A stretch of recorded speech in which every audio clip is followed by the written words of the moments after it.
শেখ হাসিনার মানবতাবিরোধী অপরাধ মামলার রায় কাল, নিরাপত্তা জোরদার। রায়ের পরে ইন্টারপোলে গ্রেফতারের আবেদন জানালেন প্রসিকিউটর।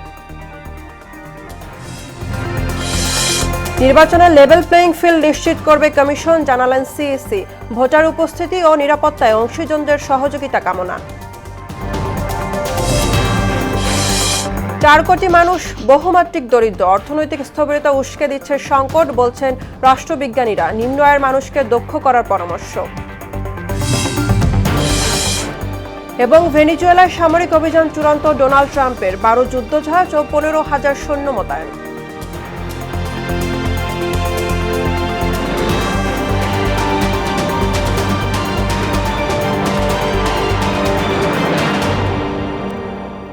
আসসালামু আলাইকুম, সবাইকে মোহনা সংবাদে স্বাগত। শুনছিলেন শিরোনাম, পুরো সংবাদের সঙ্গে আছি আমি বুশরা জাহানিমা।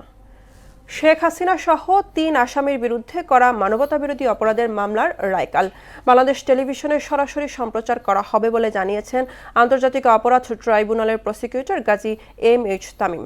আজ সাংবাদিকদের সাথে আলাপকালে তিনি বলেন, এই মামলায় পলাতক 2 আসামি শেখ হাসিনা ও আসাদুজ্জামান খান কামালের সর্বোচ্চ শাস্তি প্রত্যাশা করছে প্রসিকিউশন। রায় ঘোষণার পর ইন্টারপোলের কাছে গ্রেফতারের আহ্বান জানানো হবে। এছাড়া পলাতক আসামিরা ট্রাইব্যুনালে হাজির না হলে রায়ের বিরুদ্ধে আপিল করতে পারবেন না। রায় ঘোষণাকে কেন্দ্র করে ট্রাইব্যুনাল ও হাইকোর্ট এলাকায় নিরাপত্তা জোরদার করা হয়েছে। এ সময় বিদেশি গণমাধ্যমে শেখ হাসিনার দায় অস্বীকারের ঘটনা রায়কে কোনোভাবে প্রভাবিত করবে না বলেও মন্তব্য করেন তিনি। যেন শুধু বিচার হচ্ছে না, বিচারটা যে ন্যায় বিচার হচ্ছে এটা যেন জাতি জানতে পারে। এই জন্য আমরা একটা বড় অংশ প্রসিডিংস লাইভ করেছি। আমরা কি কি এখানে উপস্থাপন করছি, কি কি সাক্ষী এখানে এসে সাক্ষ্য দিচ্ছে, প্রতিদিন কোর্ট প্রসিডিং শেষে আপনাদের সাথে কথা বলছি, সাক্ষীরা নিজেরা এসে কথা বলছে। আমরা ওনার ভয়েস রেকর্ড বাজিয়ে শুনিয়েছি ওপেন কোর্টে, যেটা সম্প্রচার হয়েছে। সেখানে আপনারা শুনেছেন যে উনি নিজ মুখে এই আদেশটা দিয়েছেন কথোপকথনের মাধ্যমে।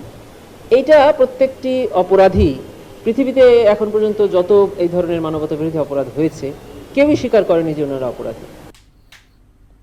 এ নিয়ে আরও জানাতে ট্রাইব্যুনাল থেকে যুক্ত হচ্ছেন সহকর্মী মেজবা রহমান। মেজবা, আজকে ট্রাইব্যুনালের কার্যতালিকায় কি কি বিষয়গুলো আছে? এবং আরেকটা ব্যাপার, কাল তো শেখ হাসিনার মামলার রায়, এই রায়কে কেন্দ্র করে নিরাপত্তা ব্যবস্থা সহ আর কি ধরনের উদ্যোগ নেওয়া হয়েছে এ ব্যাপারে জানাবেন।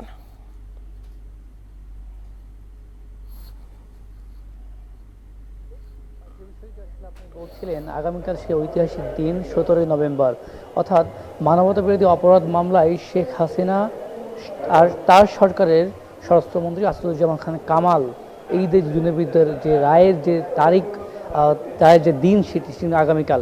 আর শেখ হাসিনার বিরুদ্ধে কিন্তু সুনির্দিষ্ট 5টি অভিযোগ ছিল, অর্থাৎ 14 জুলাই 2024 আন্দোলনরত শিক্ষার্থীদের রাজাকার বলে ট্যাগ দেওয়া এবং যে রাজাকার শব্দটি ব্যবহার করে তিনি শিক্ষার্থীদের যে উস্কে দিয়েছেন সেই অভিযোগটি আনা হয়েছে।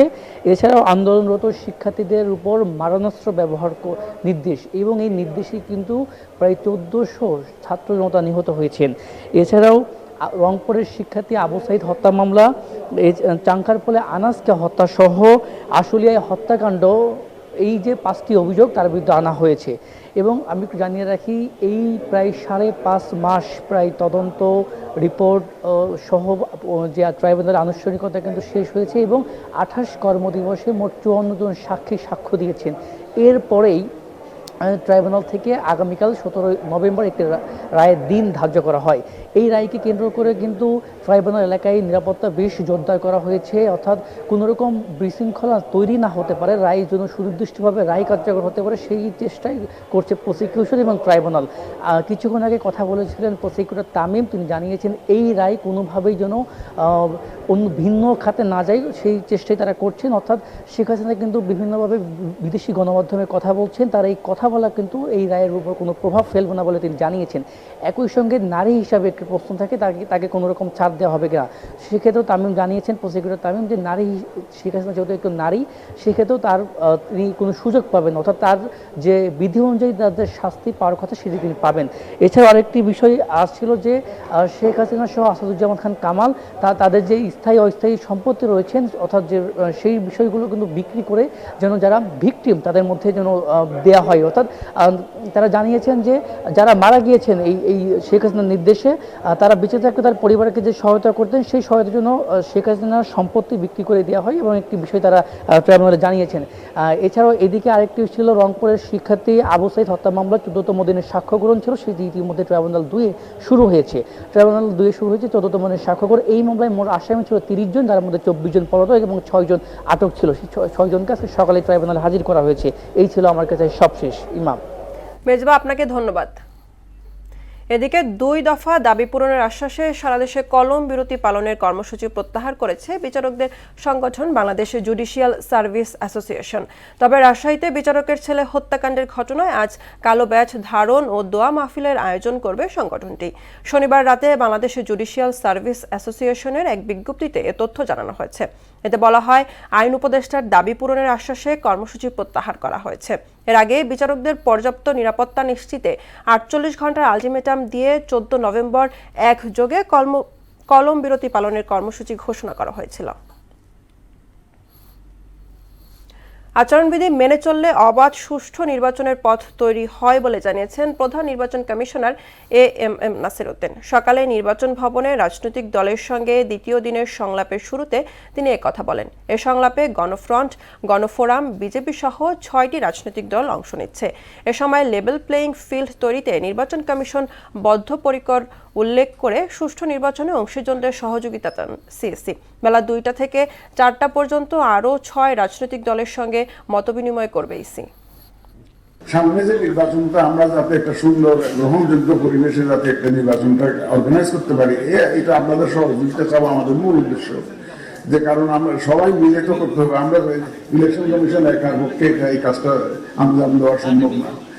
বিশেষ করে আপনারা যারা রাজনৈতিক নেতৃবৃন্দ, জাতীয় নেতৃবৃন্দ আছেন, যাদের প্রভাব সরাসরি ভোটারদের উপরে আছে, যারা একদম সরাসরি ভোটারদেরকে প্রভাবিত করতে পারেন, তা আপনারা জাতীয় নেতৃবৃন্দ, আপনাদের এই জন্য কোঅপারেশন এখানে খুবই দরকার হবে। একদম ভোটারদেরকে কেন্দ্রে নিয়ে আসা, একটা সেফ এনভায়রনমেন্ট যাতে আমরা ক্রিয়েট করতে পারি, সেই ব্যাপারে আমাদেরকে সহযোগিতা করা।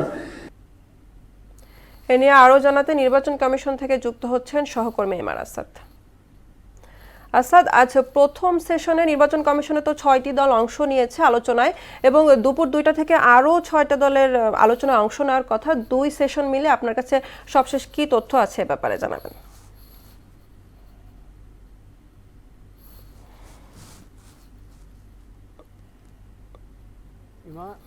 যে 6টি দলের সঙ্গে আজকে সকালে প্রথম সেশনে রাজনৈতিক দলের যে প্রতিনিধিদের সঙ্গে সিএসি সংলাপ চলছে, আসলে তার আজকে দ্বিতীয় দফা চলছে এবং দ্বিতীয় দফার প্রথম দিনে 6টি দল আপনি জানেন এবং দুপুরে 2টা থেকে আরও 6টি দল এখানে অংশগ্রহণ করবে।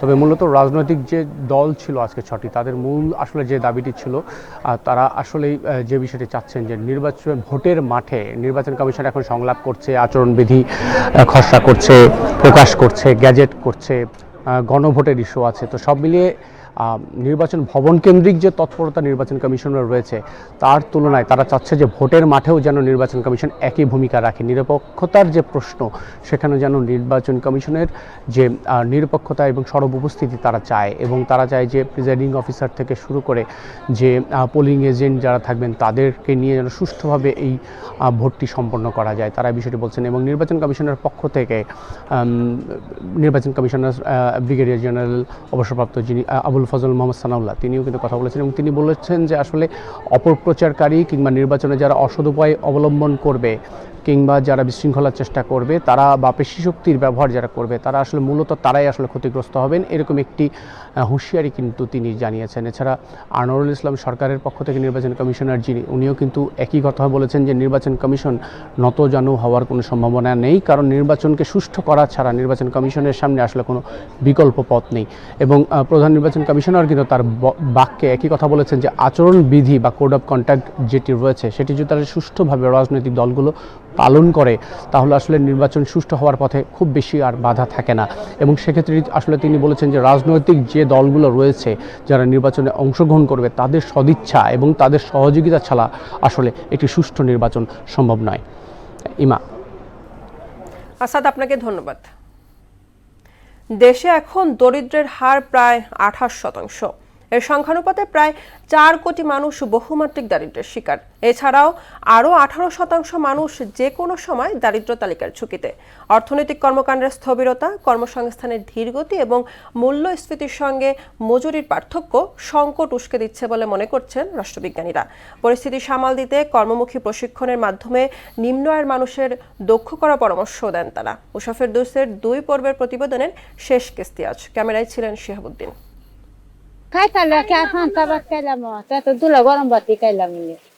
কষ্ট না, কষ্ট ছাড়া কি আর সারাদিন মানে 200 টাকার কাম হতারি না। উচ্চ মূল্যস্ফীতি, অর্থনৈতিক কর্মকাণ্ডের স্থবিরতা ও কর্মহীনতা সহ নানা কারণে দেশে দিন দিনই বাড়ছে দারিদ্র্য। বিশ্বব্যাংকের বাংলাদেশ ডেভেলপমেন্ট আপডেটের এক প্রতিবেদনে বলা হয় 2025 সালে দেশে 30 লাখ মানুষ অতি দারিদ্র্যের কবলে পড়তে পারে। অর্থনৈতিক কর্মকাণ্ডে ধীরগতি এবং শ্রমবাজার সংকুচিত হয়ে আসায় বিশ্বব্যাংক দারিদ্র্য পরিস্থিতির অবনতির এমন আশঙ্কা করছে। বড় লোক তো গরিবের ঘরে পাড়া দিয়ে আরো বড় লোক হইতে চায়, এনে তো মনে করেন গরিবের দিকে আর কেউ চায় না। অর্থনৈতিক কার্যক্রমে ধীরগতির কারণে পিছিয়ে পড়া মানুষেরা বেশি ক্ষতিগ্রস্ত হচ্ছে। সমাজে দরিদ্র মানুষের সংখ্যা বেড়ে যাওয়ায় বৈষম্য দিন দিন বাড়ছে। 100 বার উঠতে হয়, 100 বার ওইখানে নিয়ে ফালাইতে হয়, তারপরে 1 কেজি চাইলের দাম হয় না। 300 টাকা বলাবান ওখানে খায় কি খাওয়ায় কি, এই যে 300 টাকা কাম করে যে বাসায় যেতেছে। আস্তে আস্তে কাজ কিনা উঠে আসে, তাহলে সাধারণ মানুষরা কিভাবে চলবো, কিভাবে খাবে? গত 5 দশকে দেশে দারিদ্র্য হ্রাসে বড় সাফল্য থাকলেও ধনী গরিবের বৈষম্য আরো প্রকট হয়েছে। বিবিএসের হিসেবে 1973 থেকে 74 সালে দেশের সবচেয়ে ধনী 10% মানুষের হাতেই ছিল মোট আয়ের 28%। বিপরীতে সবচেয়ে গরিব 10%-এর হাতে ছিল মাত্র 2.25% মতো আয়। সবশেষ 2022 সালের পরিসংখ্যানে এই হিসেব দাঁড়ায় ধনী 10%-এর আয় 41% এবং গরিব 10%-এর আয় মাত্র 1.31%। কাজ কাম হয় ওই সময় সংসার চলে, আর এরপরে মনে করেন বসে থাকলেন ধরে মনে করেন যে ঋণ দাঁড়ি করি খাওয়ানি হয়, এখন চলা তো কষ্ট, এখানকার এটা করার কি আছে। বিশ্বব্যাংক, পিপিআরসি, সানেম সহ বিভিন্ন বেসরকারি প্রতিষ্ঠানের হিসাবে 2022 সালের পর দারিদ্র্য বেড়েছে। এছাড়া দেশের অন্তত 10 কোটি মানুষ দারিদ্র্য ঝুঁকিতে রয়েছে বলে জানালেন এই রাষ্ট্রবিজ্ঞানী। 8 ঘন্টা কাজ করে যতটুকু আর্ন করতাম আগে, এখন তার চেয়ে আমার রিয়েল ইনকাম কমে গেছে। শিক্ষিত শ্রেণীর বেকারটাও কিন্তু অনেক বেড়ে গেছে, যারা গ্রাজুয়েশন করে বসে আছে, কোনো চাকরি নাই। আগে একটা লার্জ নাম্বার অফ পিপল বিদেশে যেত কাজের জন্য, কিন্তু সেই জায়গাটাও আমাদের সংকুচিত হয়ে আসছে। আমাদের চাকরি অর্জনের চেয়ে বড় বেশি মানে আমাদের নিজেদের এন্টারপ্রেনারশিপের দিকে ঝোঁকা। খাদ্য ও খাদ্য বহির্ভূত পণ্য ও সেবা কেনার জন্য একজন মানুষের প্রতি মাসে গড়ে 3822 টাকা খরচ করার সামর্থ্য না থাকলে তাকে দারিদ্র্য সীমার নিচে ধরা হয়। উষা ফেরদৌস, মোহনা সংবাদ, ঢাকা। এবার আন্তর্জাতিক প্রসঙ্গ। ভেনেজুয়েলায় সামরিক অভিযান চূড়ান্ত করেছেন মার্কিন প্রেসিডেন্ট ডোনাল্ড ট্রাম্প। দেশটির প্রতিরক্ষা মন্ত্রী জানিয়েছে, নার্কো টেররিস্টদের দমনে নতুন সামরিক মিশন অপারেশন সাদার্ন স্পিয়ার যুক্তরাষ্ট্র শুরু করতে যাচ্ছে। এরই মধ্যে 1 ডজন যুদ্ধ জাহাজ এবং প্রায় 15,000 সৈন্য মোতায়েন করা হয়েছে। বিস্তারিত ঐশী আলমের টেক্সট রিপোর্টে। ভেনেজুয়েলায় সামরিক অভিযান নিয়ে মার্কিন প্রেসিডেন্ট ডোনাল্ড ট্রাম্প তার সিদ্ধান্ত চূড়ান্ত করেছেন। তবে কি ধরনের পদক্ষেপ নেওয়া হবে তা প্রকাশে অস্বীকৃতি জানান তিনি। ট্রাম্প জানান, যুক্তরাষ্ট্রের মাদক বিরোধী অভিযানে ভালো অগ্রগতি হয়েছে, তবে প্রতিবেশী দেশ মেক্সিকো এবং কলম্বিয়ার পরিস্থিতি এখনও উদ্বেগের পর্যায়ে রয়েছে। গেল 2 মাসে যুক্তরাষ্ট্রের সামরিক বাহিনী অন্তত 21টি নৌযানে হামলা চালিয়েছে। তবে এসব নৌযান সত্যিই মাদক পরিবহনে জড়িত ছিল কিনা তা প্রমাণ করতে পারেনি। এসব অভিযানে 80 জনের প্রাণহানির খবর পাওয়া গেছে। এ পরিস্থিতিতে ভেনেজুয়েলা দেশের বিভিন্ন অঞ্চলে সেনাবাহিনী বেসামরিক মিলিশিয়াদের মোতায়েন করছে। এদিকে মার্কিন প্রতিরক্ষামন্ত্রী পিট হেগসেথ বৃহস্পতিবার ঘোষণা করেন যে যুক্তরাষ্ট্র নার্কো টেররিস্টদের দমন করতে নতুন সামরিক মিশন অপারেশন সাদার্ন স্পিয়ার শুরু করছে। এই সপ্তাহে শীর্ষ সামরিক কর্মকর্তারা হোয়াইট হাউসে বৈঠকে ট্রাম্পকে ভেনেজুয়েলায় সম্ভাব্য সামরিক অভিযানের বিষয়ে ব্রিফ করেছেন। এর মধ্যে স্থলভাগে হামলার বিষয়ও রয়েছে। এরই মধ্যে যুক্তরাষ্ট্র অন্তত 1 ডজন যুদ্ধজাহাজ এবং প্রায় 15,000 সৈন্য মোতায়েন করেছে, যা অপারেশন সাদার্ন স্পিয়ারের অংশ। সব মিলিয়ে ভেনেজুয়েলাকে ঘিরে দ্রুত পরিবর্তনশীল পরিস্থিতিতে ট্রাম্পের সিদ্ধান্ত নতুন ভূরাজনৈতিক উত্তেজনার ইঙ্গিত দিচ্ছে। ঐশী আলম, মোহনা সংবাদ। লক্ষ্মীপুরের চন্দ্রগঞ্জে আধিপত্য বিস্তারকে কেন্দ্র করে আবুল কালাম জহির নামে বিএনপি নেতাকে কুপিয়ে হত্যা করেছে দুর্বৃত্তরা। শনিবার রাত 8:30টার দিকে সদর উপজেলার চন্দ্রগঞ্জ ইউনিয়নের পশ্চিম লতিফপুর গ্রামে এ ঘটনা ঘটে। নিহত জহির চন্দ্রগঞ্জ ইউনিয়নের 4 নং ওয়ার্ড বিএনপির সাধারণ সম্পাদক। পুলিশ ও স্থানীয় সূত্রে জানা যায়, দুর্বৃত্তরা জহিরকে সড়কে কুপিয়ে ফেলে যায়। এতে ঘটনাস্থলেই তার মৃত্যু ঘটে। চন্দ্রগঞ্জ থানা পুলিশের ভারপ্রাপ্ত কর্মকর্তা বিষয়টি নিশ্চিত করেছেন। পাবনায় ইছামতি নদীর সরকারি মাটি হরিলুটের মহোৎসবে মেতে উঠেছে স্থানীয় প্রভাবশালীরা। প্রকাশ্যে দিবালোকে এমন কর্মকাণ্ড ঘটলেও প্রশাসনের নীরবতায় ক্ষুব্ধ স্থানীয়রা। অভিযুক্তদের কেউ কেউ বলছেন, নিয়ম মেনেই নেওয়া হচ্ছে মাটি। দ্রুত ব্যবস্থা নেওয়ার আশ্বাস পানি উন্নয়ন বোর্ডের। ইকবাল হোসেনের প্রতিবেদন, জানাচ্ছেন মাহমুদ আক্তার। পাবনায় চলছে রাজস্ব ফাঁকি দিয়ে রাষ্ট্রীয় সম্পদ হরিলুটের মহোৎসব। জেলার বিভিন্ন এলাকায় ইছামতি নদীর সরকারি মাটি কেটে অবৈধভাবে বিক্রি করা হচ্ছে প্রকাশ্যে। এতে সরকার হারাচ্ছে কোটি টাকার রাজস্ব। ড্রাম ট্রাকের মাধ্যমে সরকারি মাটি কেটে বিক্রি করা হলেও নেওয়া হচ্ছে না কোনো ব্যবস্থা বলে দাবি স্থানীয়দের। লোকজন মিলে সবাই মিলে বাধা দিয়েছিলাম। বাধা দেওয়ার পর মনে করেন কি, আমার ওইখানে জমি আছে, ওই জমির মাটি আমি নিতে দেব না। মাটি লিখতে তো আরেক দোকানে ডরজানি দিয়ে ক্যানাল দিয়ে যায় কয়েকজন আছে। ইছামতি নদীর মাটি বিক্রি হচ্ছে, এদিক দিয়ে গাড়ি যায়, মনে করেন যে অতিরিক্ত গাড়ি যাওয়া আসা করে 8টা 9টা 10টা 11টা ডাম ট্রাক সারা রাতই চলাফেরা করে। রাস্তা ব্লক করে থুইছে। আমরা লক্ষ্মীপুর বাজারে অল টাইম মানে দিনের ভিতর 5 পাক 6 পাক আমরা গাড়ি নিয়ে যাই, আমরা যাইতে পারি না। মসজিদ মাদ্রাসায় বিনামূল্যে মাটি দেওয়ার নামে স্থানীয় প্রভাবশালী ও ঠিকাদার চক্র জড়িত বলেও দাবি এলাকাবাসীর।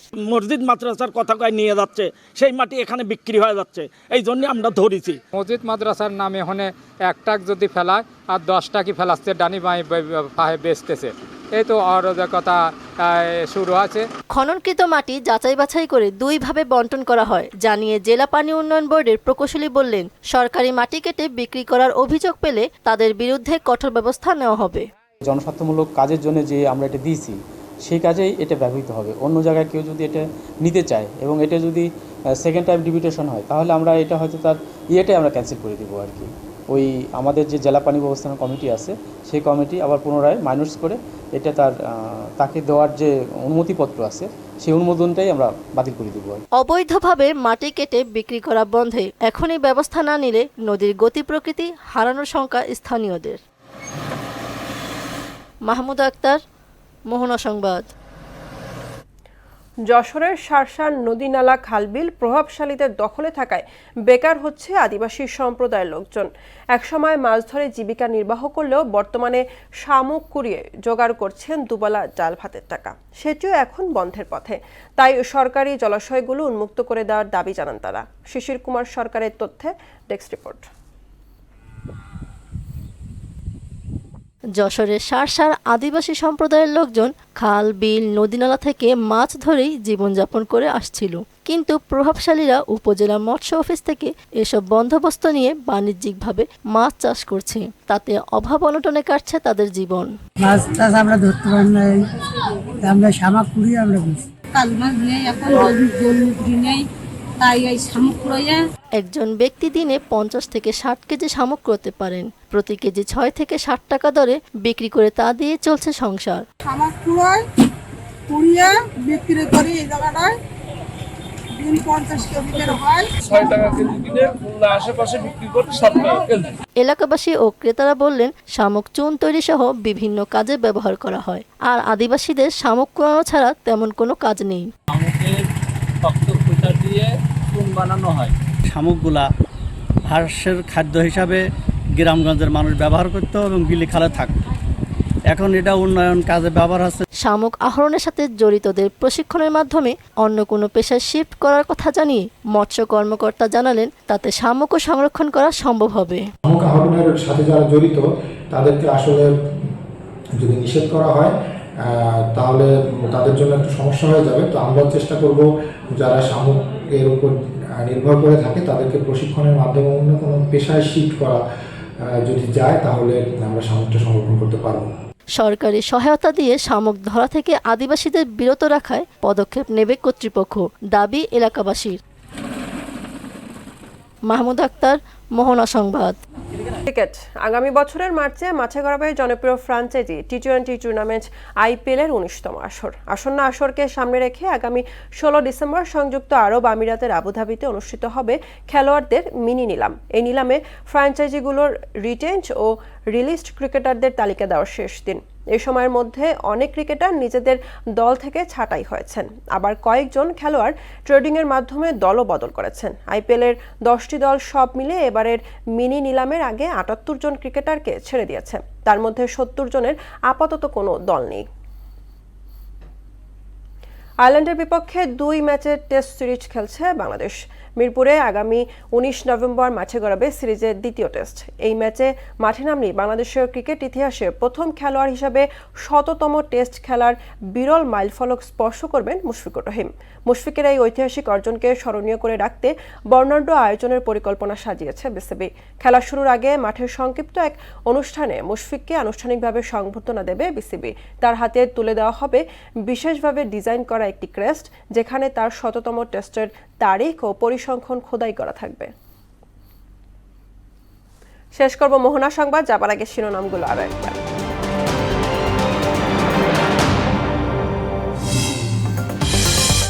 শেখ হাসিনার মানবতা বিরোধী অপরাধ মামলার রায় কাল। নিরাপত্তা জোরদার। রায়ের পরে ইন্টারপোলে গ্রেফতারের আবেদন জানালেন প্রসিকিউটর। নির্বাচনে লেভেল প্লেইং ফিল্ড নিশ্চিত করবে কমিশন, জানালেন সিইসি। ভোটার উপস্থিতি ও নিরাপত্তায় অংশীজনদের সহযোগিতা কামনা। 4 কোটি মানুষ বহুমাত্রিক দরিদ্র। অর্থনৈতিক স্থবিরতা উস্কে দিচ্ছে সংকট, বলছেন রাষ্ট্রবিজ্ঞানীরা। নিম্ন আয়ের মানুষকে দক্ষ করার পরামর্শ। এবং ভেনেজুয়েলায় সামরিক অভিযান চূড়ান্ত, ডোনাল্ড ট্রাম্পের। 12 যুদ্ধজাহাজ ও 15,000 সৈন্য মোতায়েন।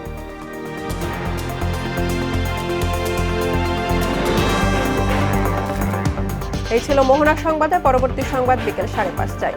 এর আগে বিকাল 3টায় দেখবেন সংবাদ এক নজরে। মোহনার সবশেষ খবর জানতে ভিজিট করুন www.mohna.tv। সংবাদ দেখতে পারেন ফেসবুক, ইউটিউবেও। এতক্ষণ সঙ্গে থাকার জন্য ধন্যবাদ।